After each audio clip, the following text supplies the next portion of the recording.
Has fear ever held you back in sales? I know it's held me back, but my 11-year-old daughter, she's fearless. Most salespeople are crippled by either the fear of rejection, the fear of failure, fear of the unknown, but not my daughter. She's out there building her business, selling with confidence and passion, and really teaching me a thing or two about overcoming fear in the process. So I want to share the insights I've learned from watching my 11-year-old daughter sell in her business with you today. And a little bit of context, she has a baking business, Cherry Bear Baking, and it started off with her wanting to raise some money for some recording equipment. And my wife and I told her, well, especially with the entrepreneur in me, hey, we'll help you buy this if you help raise the money and create a way for you to help pay for it. So she created her baking business. It started off with her baking things, really posting, having my wife and I post online that she was selling stuff. What she realized is, hey, I'm not getting as many orders as I want. I need to go out and sell my product. How do I do that? And so I've seen some really awesome examples. She one time took out leftovers from her baking and went door to door. Like, we didn't tell her to do that. That was her idea. And she was able to sell out and, make several $100s on a weekend selling baked goods. And she's also done booths at the local sporting events. Little league games were going, and she asked to set up a booth. And what was really interesting was we set up this booth. She realized pretty quick when people came up to her booth, they were buying. But because her booth was far away kind of far from the fields, there wasn't a lot of normal foot traffic that walked by. And so as we talked through some of the ideas and what she could maybe do to get more foot traffic, she decided on her own that she would take her goodies out and sell those to people in the crowd. And I remember watching her walk up.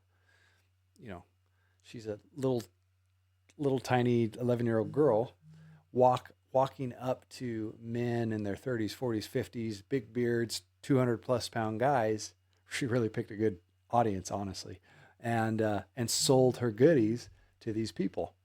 And it was just amazing to see. Like, I was terrified when I got into sales. I was terrified of speaking to adults as a child, and she isn't. And so I've asked her a little bit about this and some of the experiences she's had. And one thing I found that's interesting is I always ask her, are you nervous? Are you scared? And her response is usually that she's excited. So she's never fearful. She's never anxious. She's excited. And what's super fascinating about that is the symptoms for both anxiety and fear, as well as excitement, like the physiological manifestations of that in our bodies are the same. So when you're excited, palms start sweating, heart starts racing. Same thing when you're nervous or when you're scared of something. And so she's already programmed herself when opportunities arise to do something new or different, to be excited for it. And studies show that you can, by telling yourself you're excited when you're actually scared, you can reprogram yourself because your body doesn't know the difference. So next time you're afraid of something, be excited for it. Don't be scared because you have a new sales process or a new product you're selling. Be excited for it. Don't be scared that this might be the biggest deal you've ever had that you're about to go into. Be excited for it. Another lesson she's taught me is the importance of knowing who you are as a salesperson. She knows who she is. And it's interesting. Her teacher told us this year that she's never met a girl her age that knows who she is more than our daughter. And I think what's interesting about that is salespeople, we often don't have a powerful label about ourselves, or the identity we have around sales isn't always helpful or useful. And so it's if you show up in a sales conversation believing you're pestering people, worried you're annoying people, you're going to show up without this. You're not going to show up with the same power you would if you know, hey, I've got the best product or service in the world, or I'm the best in the world at what I do, right? And when you believe in yourself, when you believe in your product or service, it makes a difference. I know my daughter believes that the cookies and the brownies she sells people, that they're going to love it.